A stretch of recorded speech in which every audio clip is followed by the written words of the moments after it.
आचार्य या प्रकरणाची एकूण 176 वचने आपल्या यादी झालेली आहेत। शेवटचं वचन बाई क्रियेसी अनुताप पुरश्चरण,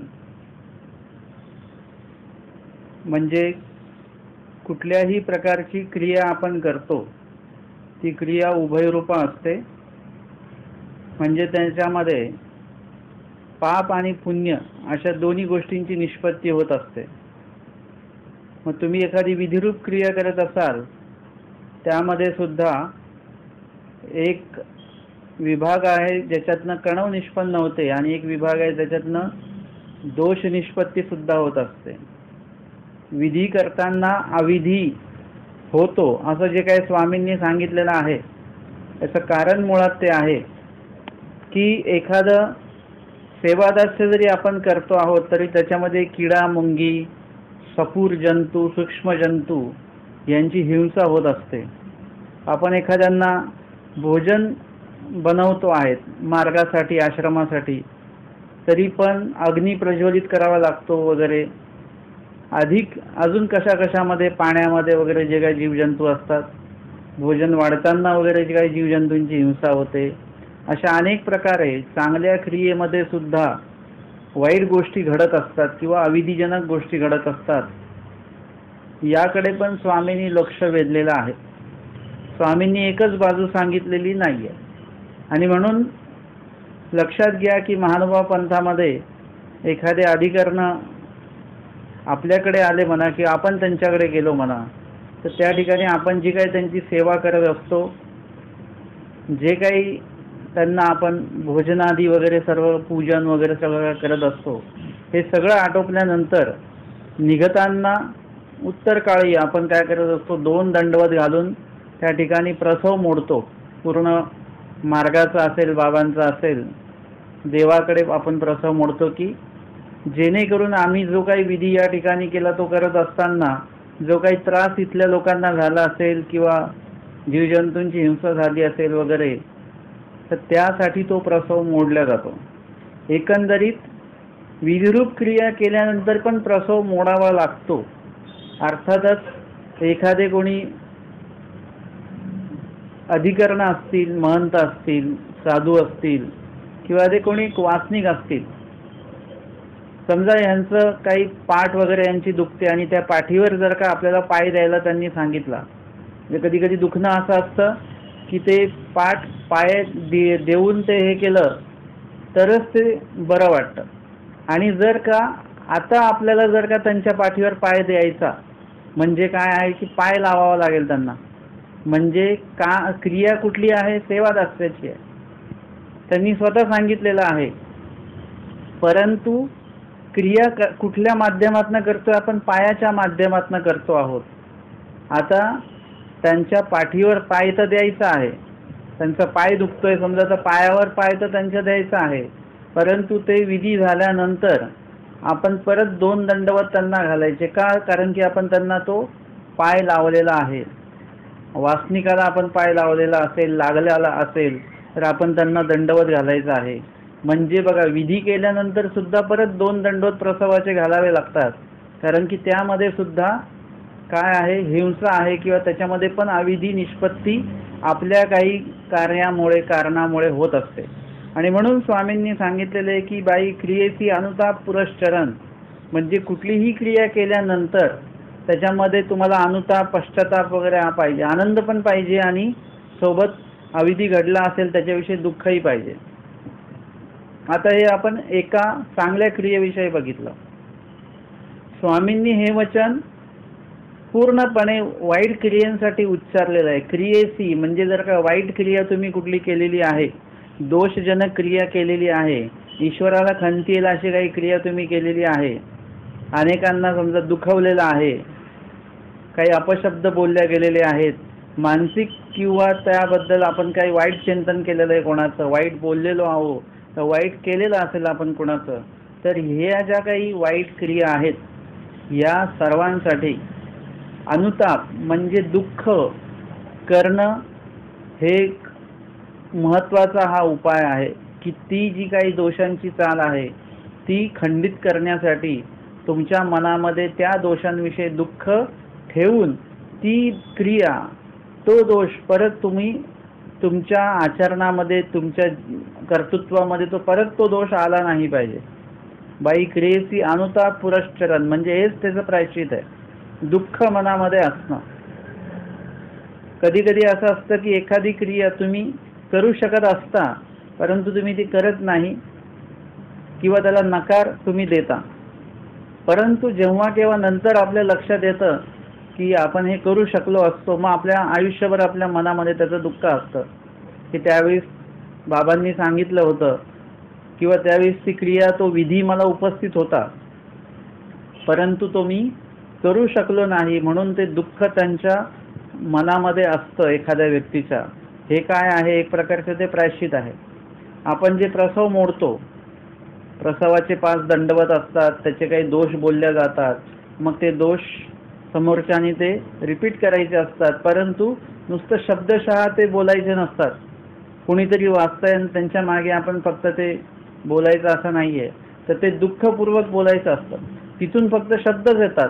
तुम्हाला काय करायचं आहे? त्या शब्दांना दुःखाचा मुलामा द्यायचा आहे आणि ते अंतकरणातनं ते शब्द आले पाहिजेत. वाया अंतकरणातनं ते शब्द येऊन ते डोळ्यातनं प्रगट झाले पाहिजेत. अर्थातच रडू आलं पाहिजे. दुःख होणं म्हणजे काय?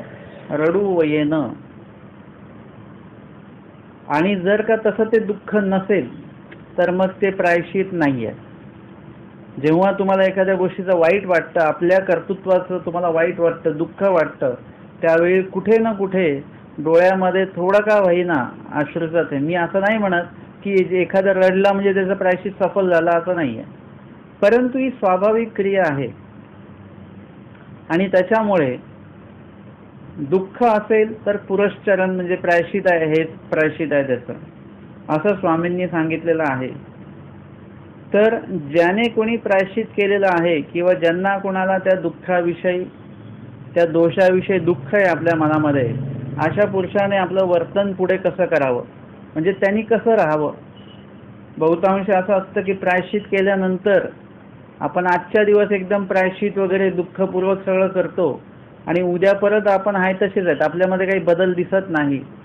जेव्हा तुम्ही प्रायश्चित करता त्यावेळीच तुमच्या मनामध्ये काहीतरी बदल झाला पाहिजे, तुमच्या बोलण्यामध्ये काहीतरी बदल झाला पाहिजे, तुमच्या क्रियेमध्ये काहीतरी बदल झाला पाहिजे. जे लोकांना वाटलं पाहिजे की हा काहीतरी बदलला आहे बरं का, आल्यापासून बदललेला आहे. म्हणजे त्याची काही जाहिरात आपल्याला करायची नाही आहे की मी प्रायश्चित घेतलं, परंतु तुमचं प्रायश्चित असं पाहिजे की काही गोष्टींना तुम्ही स्वतः संयमित केलं पाहिजे, काही गोष्टींना स्वतः नियंत्रित केलं पाहिजे, मात्रा दिली पाहिजे कुठल्या काही दोषांना. तर तो कुठेतरी प्रायश्चिताच्या बद्दल तुम्ही प्रयत्न करतात असा त्याचा अर्थ होतो. अर्थातच एखादा तामस माणूस आहे, त्यांनी प्रायश्चित केलं म्हणजे लगेच तो उद्यापासून सात्विक होईल असं नाहीये. परंतु तो स्वतः व्यक्ती जिथे जिथे त्याला राग येईल तिथे तिथे तो रागाला नियंत्रित करण्याचा प्रयत्न करू शकतो, करेल. आता आम्हाला त्या दिवशी एक जण भेटले होते, वयस्कर होते आणि ते एवढे रागीट होते, एकदम तमतम असायची. परंतु त्यांनी मला त्या दिवशी सांगितलं की एक जण ते दादा आहेत, त्यांचं निरूपण मी ऐकलं, ते आमच्याकडे येतात, अधिक तुमच्या रेकॉर्डिंग आम्ही ऐकल्या आणि त्याच्यामुळे ते ऐकून एक कुठेतरी दीक्षेला, दुसऱ्यांच्या दीक्षेला विरोध करणाऱ्या त्या दिवशी स्वतः त्यांची दीक्षा होती आणि ते स्वतः सांगत होते की माझा राग खूप कंट्रोल झाला, नाही तर मी खूप रागीट होतो. हे कशामुळे झालं? त्यांना जे काही दुःख वाटलं असेल की आपल्या रागीटपणामुळे, ते दुःख हेच त्यांचं काय आहे? प्रायश्चित आहे. आणि त्या प्रायश्चित म्हणजेच ते नियंत्रण आहे, संयमितपणा आहे तो. आणि त्यांनी पूर्णपणे त्यांच्या दोषाला काय केलेलं आहे? शून्य करण्याचा प्रयत्न केलेला आहे. अजून पण त्यांच्या मनामध्ये राग असेल, राग येईनाच त्यांना पटकन, परंतु त्यांनी काय केलेलं आहे? स्वतःला नियंत्रित करण्याची कला त्यांनी साधलेली आहे. आणि म्हणून त्यांना स्वतःतला बदल लक्षात यायला लागला, त्यांच्या आसपासच्या लोकांना सुद्धा त्यांच्यातला बदल लक्षात यायला लागला. हे काय आहे? हे सर्व तुमच्या मनावर तुम्ही जे काही संयम ठेवता त्याचं हे सर्व फलित आहे. आणि ते कशामुळे होतं? तुमच्या मनामध्ये दुःख असेल, नियंत्रण असेल तरच ते होऊ शकतं. तर मग असं ज्यांनी ज्यांनी प्रायश्चित केलेलं आहे, जसं आपण बोलतो बघा ह्यांनी प्रायश्चित तर केलंय, परंतु बघा खाण्याबद्दल यांचं अजून सुद्धा ते नियंत्रण सुटलेलं नाहीये. नियंत्रण सुटलेलंच आहे त्यांचं. किंवा बघा अजून प्रायश्चित केलंय पण बघा कसे भांडतात. म्हणजे लोक त्यांच्याविषयी असे निंदात्मक दृष्टीने बघतात. आपलं जे प्रायश्चित आहे ते लोकांना हास्यास्पद नाही वाटलं पाहिजे आणि ते आपण स्वतः हास्यास्पद करू नये. तर प्रायश्चित केल्यानंतर तुमच्या वागण्यामध्ये, तुमच्या जगण्यामध्ये, तुमच्या कर्तृत्वामध्ये काय काय बदल झाले पाहिजेत हे पुढच्या वचनामध्ये स्वामी आमचे सांगतात. 177वं वचन आचाराचं. राग द्वेष काम क्रोध मद मत्सर यांचा त्यागू याची नावे संन्यासुकी बाई. राग द्वेष काम क्रोध मद आणि मत्सर. मत्सर बरं का, मच्छर नाही. मच्छर आणि मत्सर मध्ये फरक आहे. म्हणजे प्रत्येक शब्दांचा उच्चार हा आपला व्यवस्थित झाला पाहिजे. वचन जसं आहे, त्या वचनाचे शब्द जसे आहेत तसेच्या तसे शब्दांचा, अक्षरांचा उच्चार होणं गरजेचं आहे. असे हे षडरिपू सांगितलेले आहेत. 6 रिपू म्हणजे शत्रू. राग द्वेष काम क्रोध मद आणि मत्सर अशा जोड्या जोड्या आहेत ह्या. यांचा त्याग म्हणजे तुम्ही संन्यासी आहात का, तुम्ही दीक्षित आहात का. ती म्हटले नाही आम्ही दीक्षित नाही, आम्हाला काही टेन्शन नाही याचं. स्वामी सांगतात यांचा त्याग केला तर संन्यास आहे. ती म्हटलं मग आम्हाला काय, आम्ही तर प्रापंचिक आहे, आमच्याकडे हे असणारच आहे आणि असले तरी काही दोष नाही. परंतु आता परत स्वामींचं एक वचन आपल्याला लक्षात घ्यावं लागेल. स्वामी म्हणतात मुक्तीची चाड आणि तेवीची खुंट दावे सांभाळणे. म्हणजे ज्याला मोक्षाची इच्छा आहे, ज्यांना कोणाला आहे, मग तो दीक्षित असो, अनुसरलेले असो, किंवा मग वासनिक असो, नाहीतर मग उपदेशी असो, नामधारक असो, जर का त्यांनी मोक्षाची इच्छा धरली तर मग त्यांनी खुंट आणि दावे म्हणजे नातलग वगैरे जे काय असेल जड चेतन पदार्थ त्यांचा सांभाळ करत बसू नये किंवा त्यांच्या ममतेमध्ये अडकून राहू नये. आता सांभाळ करावा लागेल परंतु त्यांच्या ममतेमध्ये अडकून राहू नये. तुम्हाला मागे स्मृतीस्थळातलं सांगितलेली होती घटना. हिराईचा त्यांची मुलगी आतमध्ये आजारी आहे आणि भटोबासादी सर्व गुरुकुळाला त्यांनी काही बोलवलेलं आहे भोजनासाठी. सगळी तयारी झाली, स्वयंपाकही झालेला आहे आणि मुलगी एवढी आजारी आहे आणि त्या आजारपणामध्ये त्या मुलीचं देहावसन झालं. सरली ती मुलगी. आता बघा आता काय करायचं. आता एकीकडे मुलगी आहे, तिचा देहांत झाला, आणि एकीकडे संत मंडळी भटोबासांसारखी व्यक्ती जेवायला आपण बोलवलेले आहेत. आता काय करणार. आपण असं लगेच फोन करून सांगितलं असतं आजची पंगत कॅन्सल, आज तो विधी सांगितलेला, आमची मुलगी गेली वगैरे वगैरे असं बोलून आपण विधी संपवला असता. परंतु हिराईसाने काय केलं, त्या मुलीला स्वतःच्या तिच्या प्रेताला झाकून ठेवलं आणि भटोबासाधिक आल्यानंतर लगेच त्यांच्या स्वागतासाठी पुढे आल्या. त्या त्यांचे पाय बी प्रक्षालन केले वगैरे, त्यांना बसवलं, पूजन वगैरे केलं, भोजन वाढलं गेलं, सगळं तिने व्यवस्थित केलं. कुणीतरी विचारलं पण असेल मुलीची तब्येत कशी आहे, म्हणजे आता ठीक आहे, चांगली आहे असं म्हणून तिने ते सांगितलंही असेल, स्मृतीमध्ये आलेलं नाहीये ते. आणि मग ते सर्व आटोपलं त्यांचं भोजन, आणि भोजन आटोपल्यानंतर सगळे निश्चिंत झाले आणि मग तिने काय केलं, आतमध्ये गेली आणि मग तिने रडायला सुरुवात केली. रडली पण का, जनव्यवहार. अर्थातच रडायची काही आवश्यकता नव्हती, रडण्याचं सुद्धा त्यांना गरज नव्हती, एवढ्या त्या जरट होत्या. परंतु जनव्यवहार म्हणून त्या रडल्या आणि मग त्या म्हणायला लागल्या की आताची होती, आताची गेली, आत्ताच होती, आत्ताच सरली, असं म्हणून ती रडायला लागली. त्यानंतर मग तिचा पुढचा विधी वगैरे केला. अशा या हिराईचा पुढच्या काळामध्ये सर्व सोडून, मुलाचं लग्न सोडून वगैरे, पतीला सुद्धा सोडून ते अनुसरण घ्यायला निघून गेल्या, अनुसरल्या. आणि अनुसरल्यानंतर त्यांचे जे पती आहेत पंडितबास, ते काय अनुसरायला तयार नाहीत लवकर. त्यांनी सांगितलेलं मी मुलाचं लग्न आठवून मी सुद्धा अनुसरण घेईन, परंतु ते काही मुलाचं लग्न आटोपल्यानंतर सुद्धा ते काही यायला तयार नाही, तेव्हा त्यांनी त्या पतीला म्हणजे पूर्वाश्रमीचे जे पती आहेत त्यांना निरोप पाठवला की जी चुलीची खीर खाल्ली ती चुलीची काय राख खाल. संसारामध्ये तुम्ही जोपर्यंत करते धरते आहात तोपर्यंत तुम्हाला गोड धोड खीर वगैरे सगळं मिळेल. ज्या दिवशी तुम्ही अकर्ते व्हाल म्हणजे तुमच्याकडचं उत्पन्न बंद होईल, तुमच्यातलं कर्तृत्व जे आहे ते प्रपंचाच्या अनुपयोगी ठरणार आहे असं जेव्हा होईल त्यावेळेस तुम्हाला त्या चुलीची राख खावी लागणार. म्हणजे ती खीर जरी पिली तरी तुम्हाला ती खीर खिरीसारखी नाही मातीसारखी लागेल. म्हणजे अर्थातच प्रपंचातल्या प्रत्येक गोष्टीचा जो आनंद तुम्हाला घेता येत होता तो घेता येणार नाही. आनंद कसला कसला असतो की म्हणजे आमच्याकडे लग्न आहे, आमच्या त्या लांबचे नातले कोण आहेत, तुमच्या जवळचे आहेत नाही आमचे लांबचे आहेत, तर आमच्या घरात लग्न आहे, आमच्या घरात लग्न आहे. कोणाच्या घरात लग्न आहे तिकडे तुम्हाला फक्त जायचं, जेवायचं आणि परत बसनी घरी यायचं आहे. तुमचं तिथे काही रोल नाही आहे. तुम्ही गेले काय नाही गेले काय तिकडे लग्न थाटामाटात सगळं काय होणार आहे, सगळे जेवणार आहे, कोणी तुमच्या अजून आडणार नाही, थांबणार नाही आहे. परंतु आपल्याला उगाचच त्याचा आनंद असतो. म्हणजे आपलं ते मोहममता तिथे अडकून राहिलेली आहे.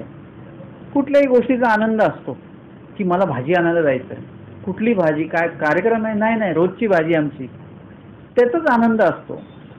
मुलाला नातवाला आणायला जायचं आहे त्याचाच आनंद.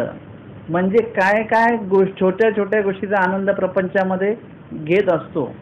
जोपर्यंत तुम्ही हे करताय तोपर्यंत तुमची किंमत आहे प्रपंचात. एकदा तुम्ही हे करणं बंद झालं की मग तुमची काही जागा नाही, तुमची काही किंमत नाही. हे प्रत्येक व्यक्तीच्या नशिबी आहे बरं का.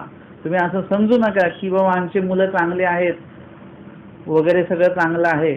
परंतु एक लक्षात ठेवा, कर्ता आहे तोपर्यंत सगळं काय आहे. एकदा कर्तृत्व बंद झालं की गायी आणि त्या बैलाला सुद्धा कसायाच्या घरी पाठवून देतात नंतर. एकंदरीत आपल्याला काय बघायचं आहे, असा हा प्रपंच आहे. आणि या प्रपंचामध्ये ह्या सगळे दुःख तुम्हाला भोगावं लागतात. आणि म्हणून हिराईचानी त्यांना तो निरोप पाठवलेला आहे. जोपर्यंत आहात व्यवस्थित तोपर्यंत खीर खायला मिळेल, सगळं खिरीसारखं गोड वाटेल. परंतु एकदा जागेवर बसल्यानंतर आमच्या स्वामीने दृष्टांत दिलेला आहे. कोणाचा? आधी कर्तृत्ववान होता, सगळ्यांकडे सगळे वाहवा करायचे. मग एक दिवशी पत्नीने सुद्धा कुष्टियाचा दृष्टांत, बरोबर, कुष्टियाच्या दृष्टांतामध्ये सांगितलं की एवढा पैशावाला व्यवहारी व्यापारी आणि जेव्हा कुष्ठ झालं तेव्हा मुलं बाळ सगळे त्यांना तिरस्कार करायला लागले. परंतु तरी पण तोपर्यंत तो होता, कारण की तरी पण आनंदच वाटायचा संसारामध्ये. एक दिवशी त्याची पत्नीच त्याच्यावर थुकली म्हणा किंवा जणू काय अंगावर थुकल्यासारखं ती बोलली म्हणा की मरत का नाही अजून. आणि मग त्यांनी निश्चित केलं की आता निघा इथून. माणसाला एकदा ती गोष्ट कळली पाहिजे की संसारातनं मोह नष्ट कधी आपल्याला करून घ्यायचा आहे. अर्जुन देव होते, युद्ध प्रसंगी मोह नष्ट झाले. गीतेमध्ये आलं, नष्ट मोह स्मृतीर लब्धा. भगवद्गीतेचं तत्व ऐकल्यानंतर, ब्रह्मविद्या तत्व ऐकल्यानंतर ते तिथे मोह नष्ट झाले. आपण मोह नष्ट का नाही होऊ शकत? आपल्याला फक्त एक प्रवचनापुरतंच फक्त एक माहोल क्रिएट होतो आणि एकदा प्रवचन संपलं की परत आपल्या मोह जो आहे तो आपल्याला घराकडे पटकन घेऊन जातो. लवकरात लवकर घरी पोहोचायचं आहे. हे जे काय मोह आहे तो मोह, जसं अर्जुन देवांना मोह नष्ट केलं पण ते काय तेवढ्या पुरतं नाही झाले. ते युद्ध झाल्यानंतर राज्य मिळालं. राज्य मिळाल्यानंतर परत कृष्ण महाराजांनी सांगितलं आता सगळं राज्य त्याग करून हिमालयात निघा. आणि ते सगळे निघाले पण ते त्याच्यामध्ये अडकून नाही राहिले. राजा होते ते लोक युद्ध करून त्यांनी सगळं मिळवलं आणि सगळं त्यागायला लावलं स्वामींनी. आणि सगळं त्यांनी एका क्षणात सगळ्यांनी त्यागलं सुद्धा. म्हणजे असं स्वीकारलं आणि लगेच त्यागलं. का बरं असं? कारण की त्याच्यामध्ये मोह नाहीये. जर का तुम्हाला चहा दिली, चहा एकच कप आहे आणि तेवढाच दुसरा कोणतरी आला तर तुमचा त्या एक कप चहामध्ये तुम्ही अडकलेले आहात. तुम्ही म्हणता यांना देऊ की काय करू, देऊ की काय करू. मग त्यातनं तुम्ही मधला मार्ग करता, थोडीशी घ्या याच्यातली. का बरं? 1 कप का घेऊन पूर्ण कप देऊन टाका त्यांना. परंतु आपण अडकलेलो आहे, नुसत्या साध्याच्या चहामध्ये सुद्धा आपण अडकलेलो असतो, प्रत्येक गोष्टीमध्ये आपण अडकलेलो असतो. आणि प्रत्येक वेळी आपल्याला हे असतं की त्याला द्यायचं नाही आपल्याला, किंवा द्यावं लागतं हे मजबुरी म्हणून, द्यावं लागतं हे व्यवहार म्हणून, द्यावं लागतं म्हणजे त्यांनी आपल्यावर कधी उपकार केले म्हणून, द्यावं लागतं ते आपल्यापेक्षा मोठे म्हणून, त्यांना वाईट वाटू नये म्हणून, ठीक आहे पुढे कधीतरी उपयोगी पडतील म्हणून. अशा अनेक कारणांमुळे आपण समोरच्याला काहीतरी देत असतो. निष्काम कुठेच काही नाहीये. निष्काम कधी होईल? जेव्हा तुम्ही मोह नष्ट व्हाल तेव्हा ते निष्काम कार्य होईल. आणि म्हणून संसारामध्ये जे आत्ता तुम्हाला गोड लागतं ते नंतर सगळं तुम्हाला कडू लागणार आहे, आपोआपच कडू लागायला सुरुवात होणार आहे. उदाहरण तुम्हाला द्यायचं झालं तर, जे तुम्हाला आता चांगलं लागतं खायला, ताप आल्यानंतर कसं लागतं ते? तुम्ही म्हटलं काही खाल्लं की कडूच लागतं, काही खाल्लं कडूच लागतं. एकदा एका ठिकाणी आम्ही काही नाश्त्यासाठी गेलेलो एकाच्या घरी, आणि तो चांगलं बनवणारे, ते जे नाश्ता वगैरे चांगलं बनवणारे आहेत ते, माझ्यासोबत एक साधू पण होते. मग आम्ही नाश्ता करायला लागलो तर मग मला ते जे काही खाल्लेलं सगळं ना, असं माती खाल्ल्यानंतर कसं वाटतं, असं चव कशी लागते मातीची, तसंच लागत होतं, भाजी म्हणा वगैरे. मग मी त्यांना साधूंना म्हणतो की या बाई ज्या आहेत ना, हे जेवण चांगलं बनवतात, परंतु आज काय माहिती आज भाजी काही चांगली नाही बनवली त्यांनी. ते म्हणतात नाही चांगली बनवली भाजी. म्हटलं काय माहिती. परत मी नंतर मग दुपारी परत जेवायचं घरी येऊन जेवलो, तेव्हा मग घरी जेवण पण वेगळंच लागलं मला. म्हटलं आज तिकडेही भाजी चांगली नव्हती, आज इकडेही भाजी चांगली नाही आहे. नंतर मग संध्याकाळी मला कळलं की मला ताप आलेला आहे. जे ताप येण्याची सुरुवात झालेली, आणि ते जे मी काय खात होतो, जे पण खात होतो, तो वेगळंच चव लागत होती, त्याची मातकट अशी चव लागत होती. आता एकदा पूर्ण ताप आल्यानंतर तोंड पूर्ण कडू पडतं. म्हणजे बघा, मला त्याच्यातनं ते उदाहरण सापडलं की जी गोष्ट आपल्याला ताप येण्याच्या आधी चांगली लागते, तिखट चांगलं लागतं, आंबट चांगलं लागतं, गोड चांगलं लागतं, ताप आल्यानंतर तुम्हाला काही पण द्या, तुम्हाला नकोच वाटतं. किती चांगला पदार्थ द्या, पण त्यात नको नको, म्हणजे नकार भाव निर्माण होतो. हे काय आहे? ही एक उदाहरण आहे चांगलं पक्क आपल्याला. संसार म्हणजे तुम्ही जेव्हा तापमुक्त असता, आनंद असतो संसारामध्ये, तोपर्यंत आपल्याला जाणवत नाही. जेव्हा तुम्ही तापदायक होता, त्रिताप निर्माण होतात, आदिदैविक, आदिभौतिक, आध्यात्मिक, मग काहीच आपल्याला नकोसं वाटायला लागतं. तर हिराईचा जे आहेत, आपला विषय सुरू आहे की हिराईचा एवढ्या मोह नष्ट होत्या की त्यांना त्यांची ती मुलगी गेली काय त्याचंही सुद्धा त्यांना काही वाटलं नाही. विधीला त्यांनी खूप महत्त्व दिलं. त्यानंतर पतीला सुद्धा त्यांनी सूचना ठणकावून दिली, आणि ते पंडितबाज जे आहेत ते सुद्धा म्हणाले की आता तिने सांगितलेलं आहे म्हणजे आता जावंच लागणार. म्हणजे देवाची आज्ञा तर आहेच आहे, परंतु देवाने तेही सांगून ठेवलेलं आहे, आप्ताचे वाक्य लागे. देवाने सांगितलेलं कधी कधी पटत नसतं. मग तेच जर का आपल्या कुठल्या नातलगाने सांगितलं तर आपल्याला पटतं. नाही, आमचे ते नातलग आहेत ना, त्यांनी सांगितलं बरोबर आहे, म्हणजे त्यांनी सांगितलेलं पटतं. आप्त म्हणजे त्याच्यात आपले मित्रमंडळी आहेत, जवळचे आहेत, त्यांनी सांगितलं तरच पटतं आपल्याला. प्रवचनात ऐकलं असेल तर पटत नाही. हे एक परत जीवामध्ये दोष आहे, आणि म्हणून त्याच्यासाठी पण लीळा आहे.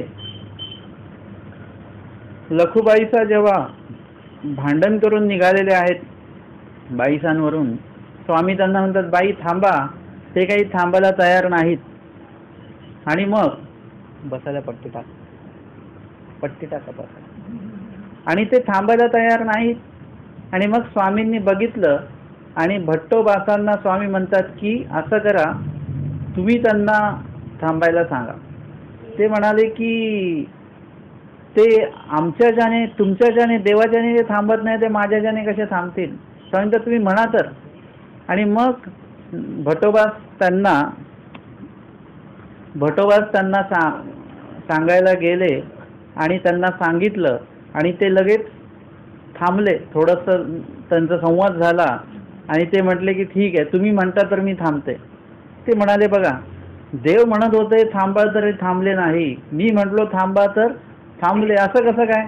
स्वामी म्हणतात जीव जीवा साधत्य, म्हणजे जीव जीवाचं ऐकतो, जीव परमेश्वराचं ऐकणं हे दुरापास्त आहे. म्हणजे आपल्यातल्या कोणी सांगितलं, जर का आपण म्हटलं चला पोथीला जायचं आहे, कोणी येणार का? मग तुम्ही म्हणतात आपल्याकडचे कोणी येणार आहेत का? अहो तिथे प्रवचनाला सगळे माणसंच आहेत ना, म्हणजे पूर्ण मनुष्य देहातलेच सगळे आहेत ना, पुरुष स्त्री वगैरे हे सगळे आपले उपदेशीच आहेत. कोणी दीक्षित आहेत, हे सगळे मुंबईमधलेच आहेत. मग आता अजून आपल्याकडचंच कोणतरी पाहिजे तरच आपण जाणार, हे कशाला पाहिजे परत आता? असं असतं. आज तुमच्या नातलगाचं कोणाचं लग्न आहे गावाला, मग तुम्ही म्हणता का की आमच्याकडचे कोणी येणार आहेत का?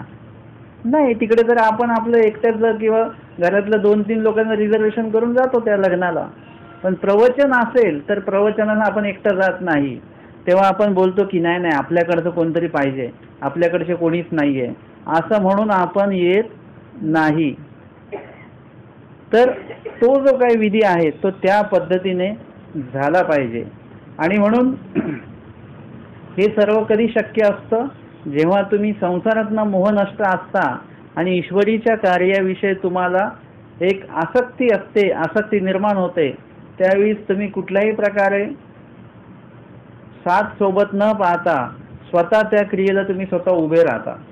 तर हे सर्व जो बदल आहे, हा बदल आपल्यामध्ये येणं गरजेचं आहे.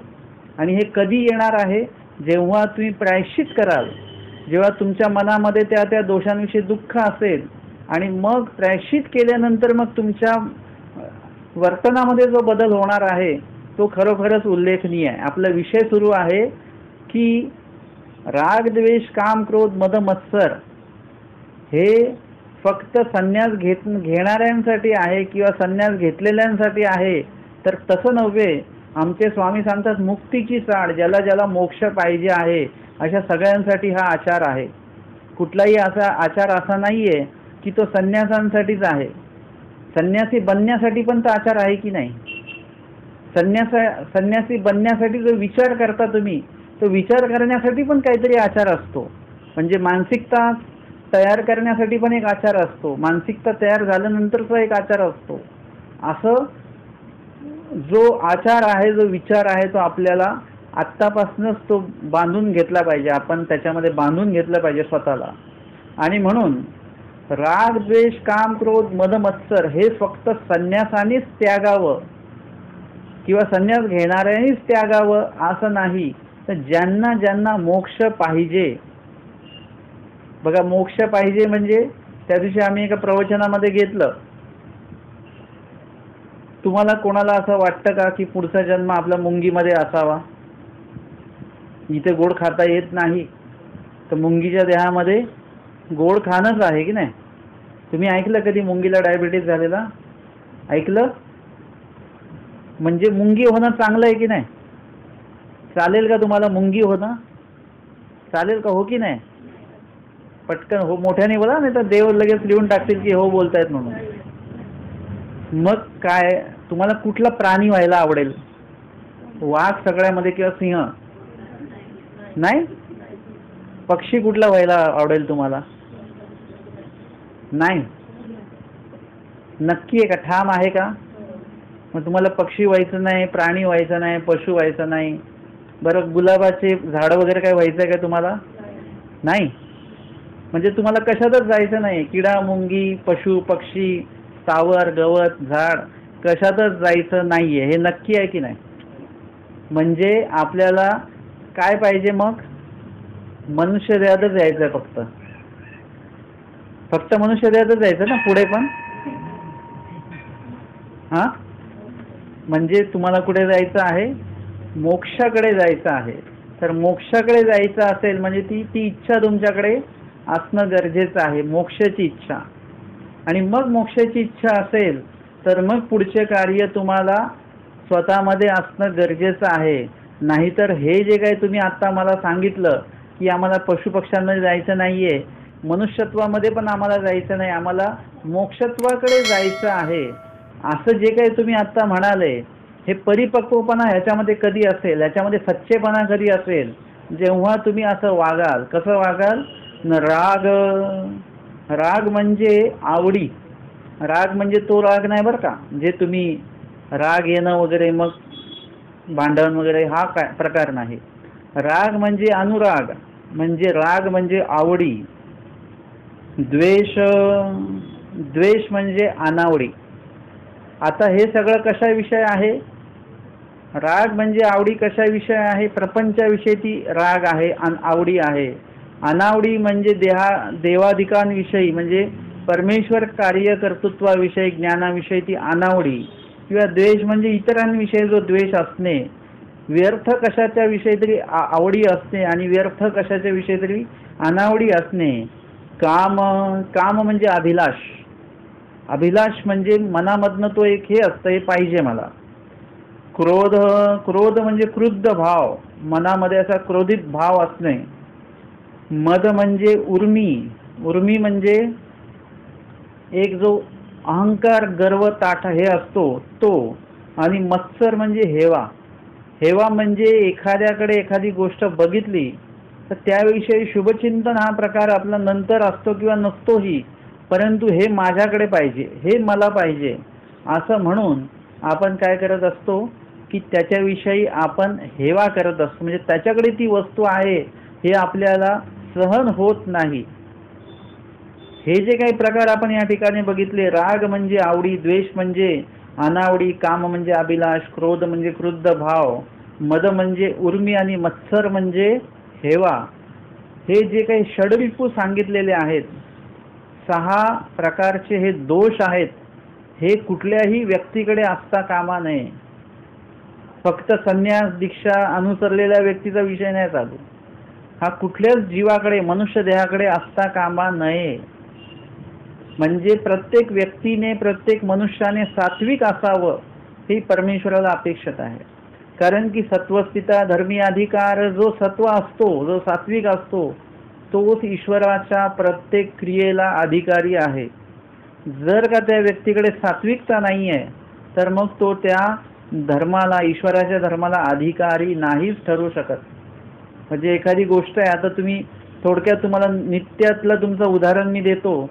दूध तुम्ही तापवलं, गरम केलं की तापवल्या लगेच तुम्ही फ्रीजमध्ये ठेवता का? तापवल्यानंतर त्याला थंड होऊ देता, म्हणजे आपण त्याला सात्विक झाला असं त्याला समजूया, आणि नंतरच तुम्ही त्याला फ्रीजमध्ये ठेवता.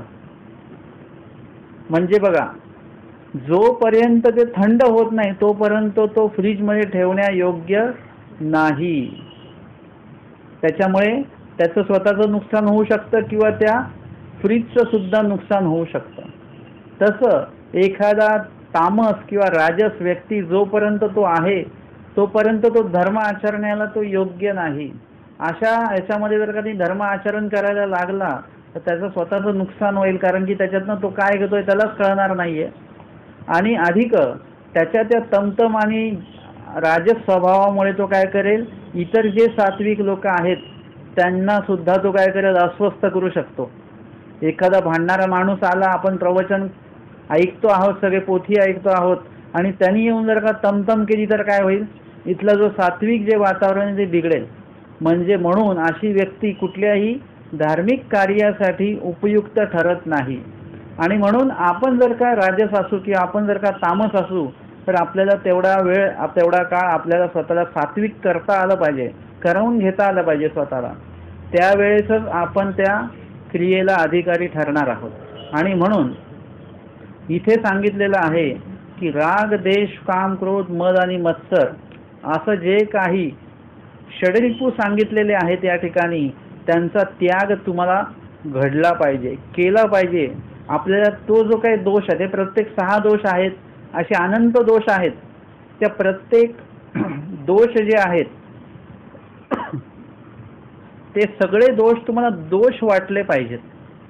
जोपर्यंत तुम्हाला ते दोष वाटत नाही तोपर्यंत तुम्ही त्याचा त्याग करणार नाही. आता जर का कोणाला सांगितलं की बाबा जेवताना पाणी पियत जाऊ नका, तुम्ही म्हटले नाही नाही मला सवय आहे, त्यांना सांगितलं की बाबा जेवताना पाणी पिलं तर ते पचन होत नाही चांगलं, हा दोष आहे. ते म्हणतात नाही नाही आम्हाला सवय आहे. म्हणजे त्यांना तो दोष वाटतो का? कुणी सांगितलं थंड फ्रीजमधलं पाणी पिऊ नका, तो म्हणतो नाही मला सवय आहे, मला थंड पाणी पिल्याशिवाय ताणच जात नाही. दोष आहे की नाही हा? मग तो दोष तुम्हाला जोपर्यंत दोष वाटत नाही तोपर्यंत तुम्ही त्याचा त्याग कधीही करणार नाहीत. म्हणजे असं एक वेळ येते की ते दोषामुळे आपली तब्येत बिघडावी लागते आणि तब्येत बिघडल्यानंतर मग आपल्याला कळतं की हे चुकीचं करत होतो मी. म्हणजे त्यासाठी तब्येत बिघडण्याआधी जर का कोणी सांगत असेल आपल्याला तर आपली तब्येत चांगली राहू शकते. तसं तुमच्याकडे जे जे काही दोष असतील त्याच्याविषयी चिंतन करा की काय काय दोष असू शकतो तुमच्याकडे, काय काय दोष आहे.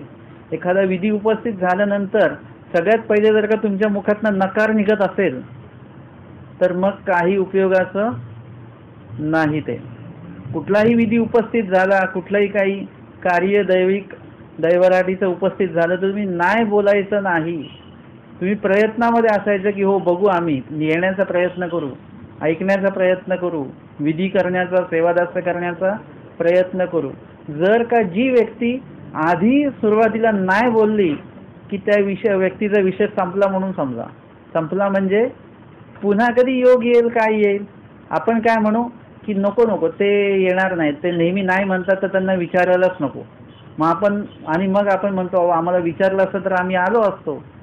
आम्हाला आपण म्हणू की नाही, तुम्ही 2-3दा नाही म्हणालात तर आम्हाला वाटलं की येणार नाही तुम्ही पोथीला, म्हणून आम्ही काही फोन केला नाही. ते म्हणतात नाही तुम्ही केलं पाहिजे होतं. म्हणजे काय झालं, तुमचं नेहमीच्या नकार देण्यामुळे तुमचं एकदा जर का होकार जरी असेल तरी त्या होकाराचा आता म्हणजे तुमचा जो नकार आहे तर तो नकार काय होणार आहे, तुमच्या त्या अवहेलनाला ते कारणीभूत ठरणार आहे.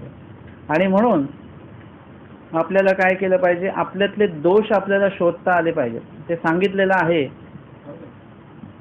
आपल्याला काय दिसत नाही तर आपला दोष आपल्याला कधीही दिसत नाही. किती चुकीची क्रिया करो तुम्ही स्वतः, परंतु तुम्ही कधीच नाही मान्य करणार की ही माझी चूक आहे म्हणून. तर ती एकदा मान्य झाली की मग तुमचा संन्यास तिथे सुरू होऊन जातो. आता जे ना एखादे कोणतरी अमक्या या विभागातनं काय होतात, रिटायर होतात. म्हणजे काय होतात, ते संन्यास घेतात.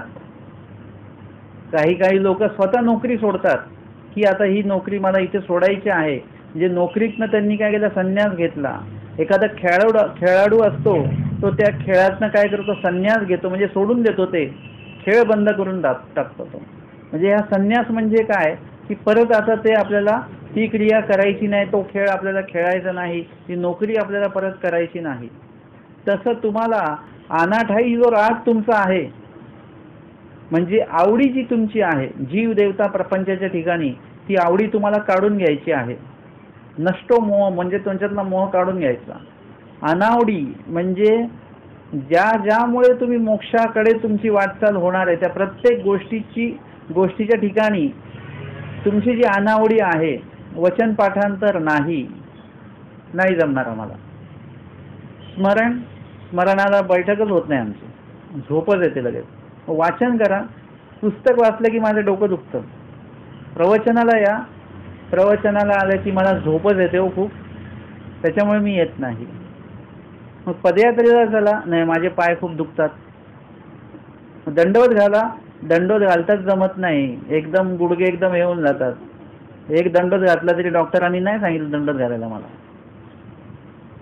देवपूजेला बसा, वागताच येत नाही किंवा बसता येत नाही खाली. किती तुम्हाला मी असे देवाचे कितीतरी हे सांगू तुम्हाला, पाठांतर करा, माझ्या लक्षातच राहत नाही. मग त्यांना विचारा, म्हणजे ते म्हणतात खरंच लक्षात राहत नाही. आता हे 500च्या नोटा कुठे ठेवलेल्या जुन्या तेही लक्षात नव्हत्या माझ्या, नंतर भेटल्या त्या. म्हणजे एवढी स्मरणशक्ती कमी झालेली आहे. आता हे एवढं आपल्याला असं एवढं आपण कमी बुद्धीचे आहोत का? आपल्याला काहीच आठवत नाही पाठ केलेलं वगैरे. जोपर्यंत तुम्ही पहिला जो राग आहे, म्हणजे आपण अनाठाई जी आवडी ठेवलेली असल्यामुळे मग देवाचं काही आठवणारच नाही, कधीच नाही आठवणार. जेव्हा तुम्ही जीवदेवता प्रपंचातनं आवडी काढाल आणि ती आवडी इकडे इन्व्हेस्ट कराल, आता तुम्ही ठेवलेले सगळे पैसे ह्या बँकेमध्ये, मग ती दुसरी बँक तुम्हाला व्याज देईल का? तुम्हाला काय करावं लागेल, इकडच्या बँकेतले पैसे काढून तिकडच्या बँकेत टाकावे लागतील, दैवराटीच्या, ईश्वरीच्या, आणि मग तिकडून व्याज सुरू होईल. आपण काय केलेलं आहे, आपलं आवडी जी आहे या कर्मराटीच्या जीवदेवता प्रपंचच्या बँकेत गुंतवणूक केलेली आहे, आणि व्याज आपण म्हणतो इथून व्याज काहीच भेटत नाही देवाकडनं मला, तर तुम्हाला त्या आवडीची गुंतवणूक तिकडे करावी लागेल, तर तिकडून मग तुम्हाला व्याज मिळायला सुरुवात होईल. मग तुम्हाला लक्षात राहील देवाचं सगळं प्रवचन असेल, सगळं तुमच्या लक्षात राहील बरोबर. म्हणजे एकंदरीत हा विषय आपल्याला लक्षात आला पाहिजे, आणि मग आपण आपले ते द्वेष जो आहे, आपला जो काही अभिलाष आहे, आपला जो काही उर्मी वगैरे जे काय असेल वगैरे, सगळे दोष आपण काय केले पाहिजे, काढून टाकले पाहिजे. आणि ते चांगले जे काही दैवराटीचा जो काही भाग आहे, विधी आहे, त्याच्यामध्ये आपण आपल्या गुणांची गुंतवणूक केली पाहिजे. ताई, हे जर का तुमच्याकडनं घडत असेल, याचा त्यागू याची नावे संन्यासुकी बाई. संन्यास म्हणजे काही वेगळा नाहीये, परत संन्यासा काही वेगळा सोहळा करावा लागत नाही, वेगळं काही तुम्हाला काही मुहूर्त शुहूर्त काही बघायची गरज नसते, की चांगला दिवस बघा एखादा आणि मग माझा संन्यास घडवा. जर का आश्रमामध्ये तुम्ही गेलात, जादवाडी असेल, वांबोरी असेल, संवत्सर असेल, या ठिकाणी कुठलाही शुभ मुहूर्त वगैरे काही बघितला जात नाही. ज्या दिवशी योग आहे त्या दिवशी संन्यास देऊन टाकतात.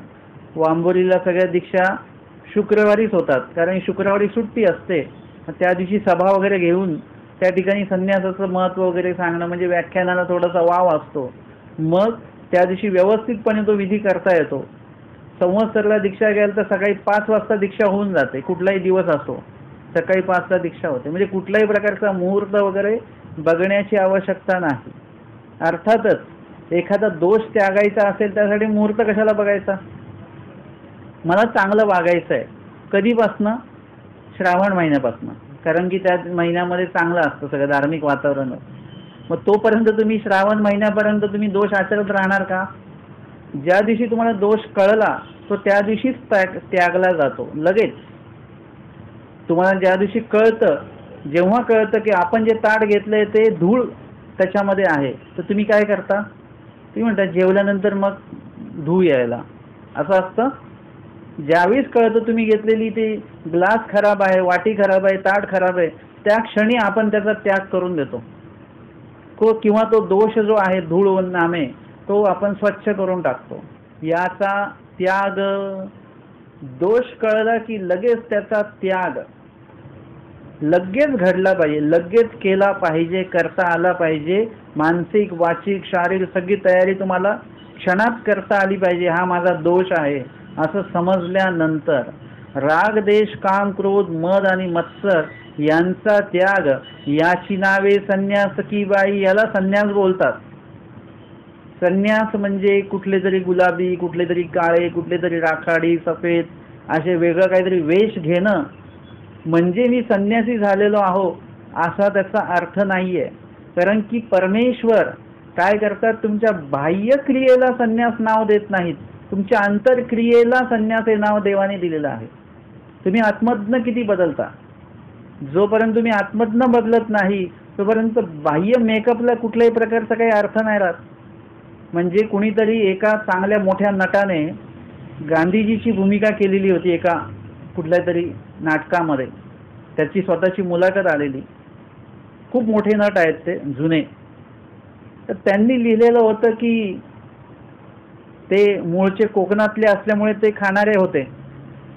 आणि मग ते म्हणाले, जेव्हा मी गांधीजीचं पूर्ण ते लिटरेचर वाचलं सगळं काय, आणि आता गांधीजीच्या गेटअप मध्ये मी आलो, पूर्ण तो मेकअप माझ्यावर केला गेला आणि मी आता गांधीजी झालो बाह्य. आणि अशा वेळेस माझ्या लक्षात आलं की मी एक एक आठवत होतो की त्यांचं काय काय हे असतील वगैरे. मग त्याच्यामध्ये मला गांधीजी हे अहिंसक होते हे माझ्या पुन्हा पुन्हा डोक्यात येत होतं. आणि मग माझ्या लक्षात आलं, अरे मी जर का गांधीजीची भूमिका करतो आणि गांधीजी जर का अहिंसक होते तर मी तर हे नॉनव्हेज खाणार आहे, मांसाहार करणार आहे मी. मग त्यांनी काय केलं, ते नॉनव्हेज सोडून दिलं, मांसाहार करणं बंद केलं. ते म्हणे की म्हणजे गांधीजी जर का मला व्हायचं असेल तर नुसतं बाह्य वेशभूषेने मेकअपने मी गांधीजी नाही होऊ शकणार. मला अंतर गांधीजी कसे होते ते विचार माझ्या अंतरात ठेवावे लागतील, तेव्हा माझ्या चेहऱ्यावर पूर्णपणे तो भाव निर्माण होईल आणि तेव्हा मी गांधीजी दिसेल. म्हणजे तुम्हाला कुठल्याही क्रियेमध्ये अंतर्भाग जो आहे, तो अंतर्भाव जो आहे, अंतर्विचार जे आहेत ते बदलावे लागणार. तुम्हाला भीती वाटते ना, ती भीती बाह्य नसते वाटत कधी. भीती ही आतून वाटत असते. तुम्हाला कशी वाटते? फक्त बाहेर बाहेर भीती वाटते का? तुम्ही म्हणता का मी वरवर घाबरलो, फक्त वरवर म्हणजे फक्त हातात असे असे कापले, बाकी काही भीती नाही आहे. भीती ही कधी पण मनात वाटते आणि मनात भीती वाटल्यानंतर हातपाय लटलट कापतात. आनंद हा मनात पहिले निर्माण होतो आणि मग म्हणजे अंतर, कुठलीही क्रिया ही अंतर निर्माण होऊ द्यावी लागते. प्रायश्चित पण असंच आहे, ते अंतर निर्माण होऊ द्यावं लागतं, तेव्हा मग त्याचे बाहेर जे काही क्रिया आहेत ते कधी प्रगटणार? तेव्हा प्रगटणार. आणि म्हणून ते वचन आधी आहे. क्रियेची अनुताप पुरुषांचे वचन आधी ठेवलेलं आहे, कारण की ते अंतरपासनं ते तुम्हाला उमटलं पाहिजे, तुमच्यातनं ते अंतरपासनं ते असं बाह्य प्रगट झालं पाहिजे. तेव्हा आपोआपच हे राग द्वेष काम क्रोध आपोआपच यांचा त्याग व्हायला सुरुवात होईल. आणि म्हणून संन्यास हा प्रकार तो आहे. अर्थातच जरी लोक काही म्हणत असतील की संन्यास घ्यायचा म्हणजे काही कपडे बदलायचं काही कारण नाही, असं जर का तुम्ही अर्थ घेत असाल तर ते साफ चुकीचं आहे. कारण की आपण तेवढ्या तगड्या विचारांचे नाही आहोत, तेवढ्या निश्चित विचाराचे नाही आहोत की आज आपण ठरवलं म्हणजे मरेपर्यंत आपण ते करणार आहोत. आपण असं करत नाही. मग त्याच्यासाठी काय केलं गेलेलं आहे की वेशभूषेचं जे बंधन आहे ते त्यासाठी आहे. ही वेशभूषा जी आहे ते तुम्हाला पदोपदी तुम्हाला आठवण देत असते की तुम्ही कोण आहात? संन्यासी आहात. प्रत्येक वेळी आपल्याला संयमित करत असते ती. आणि म्हणून ही वेशभूषा सुद्धा तेवढीच महत्त्वाची आहे. अर्थातच वेशभूषा म्हणजे संन्यास नाही, परंतु संन्यास धर्म टिकविण्यासाठी म्हणा किंवा तो पूर्णपणे त्याच्यामध्ये कोमळत्व जे आहे ते जरठत्व प्राप्त करण्यासाठी वेशभूषेचं तेवढंच महत्त्व आहे. जे विचारवंत असतील, उच्च विचारांचे असतील वगैरे, जे जरट असतील, त्यांना या गोष्टीचं महत्त्व वाटत नसेल, परंतु काही जे काही कोमळ विभागातले लोक आहेत त्यांच्यासाठी हे तेवढंच महत्त्वाचं आहे.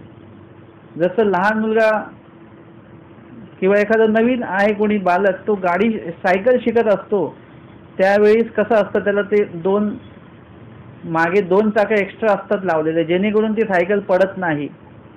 ज्यांनी सायकल शिकलेली आहे त्याला त्याची काही आवश्यकता वाटत नाही, परंतु ज्याला सायकल शिकायची आहे त्याच्यासाठी ते दोन्ही चाक आवश्यक आहे, नाहीतर तो सायकल चालवताना पडेल खाली. म्हणून ही वेशभूषा सुद्धा तेवढीच महत्त्वाची आहे, नाही असं नाही. तर याची नावे संन्यास की बाई. संन्यास म्हणजे समसम्यक बर्वेन प्रकारे. न्यास म्हणजे त्याग आणि न्यास म्हणजे स्वीकार. म्हणजे तुम्हाला या क्रियेमध्ये विचारपूर्वक चांगल्या चिंतनशील पद्धतीने काही गोष्टींचा त्याग करायचा आहे आणि काही गोष्टींचा स्वीकार सुद्धा करायचा, याला म्हणतात संन्यास. संन्यास म्हणजे नुसतं त्यागणे नाही आणि संन्यास म्हणजे नुसतं स्वीकारणे नाही. योग्य गोष्टींचा त्याग, योग्य गोष्टींचा स्वीकार आणि अयोग्य गोष्टींचा त्याग, या दोन्हीचा बॅलन्स करून तुम्हाला जे काही साधणार आहे ते आहे संन्यास. असं नाहीये की नुसतं सात्विकच व्हायचं आहे बस, असं पण नाहीये. नुसतं सात्विक नाही व्हायचं, तुम्हाला थोडंसं इकडे हा बॅलन्स सुद्धा ठेवायचा आहे. म्हणजे काही गोष्टींविषयी तुम्हाला एक तो भाव सुद्धा ठेवता आला पाहिजे. दोषांविषयी, स्वतःच्या दोषांविषयी राग म्हणजे जो काही हे आहे, क्रोध आहे, तो आपल्या दोषांविषयी आपल्याला स्वतःला क्रोध आला पाहिजे. परंतु तो क्रोध पण कसा असेल, त्याला सात्विकतेची बाजू असणार आहे. म्हणजे राग म्हणजे एकदमच नुसता राग असं पण नको. म्हणजे दोन्ही गोष्टी तुम्हाला व्यवस्थितपणे, आता हे मी जे सांगतोय तुम्हाला, हे तुम्हाला एकाकी वाटेल की म्हणजे हे काय बोलतोय मी, पण जोपर्यंत तुम्ही पूर्णपणे ज्ञान अर्जन करून त्याच्यावर चालायचा प्रयत्न जोपर्यंत तुम्ही करत नाही, तोपर्यंत तुम्हाला ते लक्षातच येणार नाही की नेमकं मी काय बोलतो आहे ते. आणि म्हणून या ठिकाणी आपण स्वामींनी सांगितलेले हे आचार्याचे 176 आणि 77 वचन आपण या ठिकाणी बघितलं. यामध्ये प्रायश्चित, दुःख आणि सोबतच संन्यास, या संन्यास धर्माची जी व्याख्या आहे ती श्रीमुखातनं आमच्या स्वामींनी या वचनाद्वारे आम्हाला सांगितली. त्याचा अध्ययन श्रवण आपण या ठिकाणी केलेलं आहे. दंडवत हो.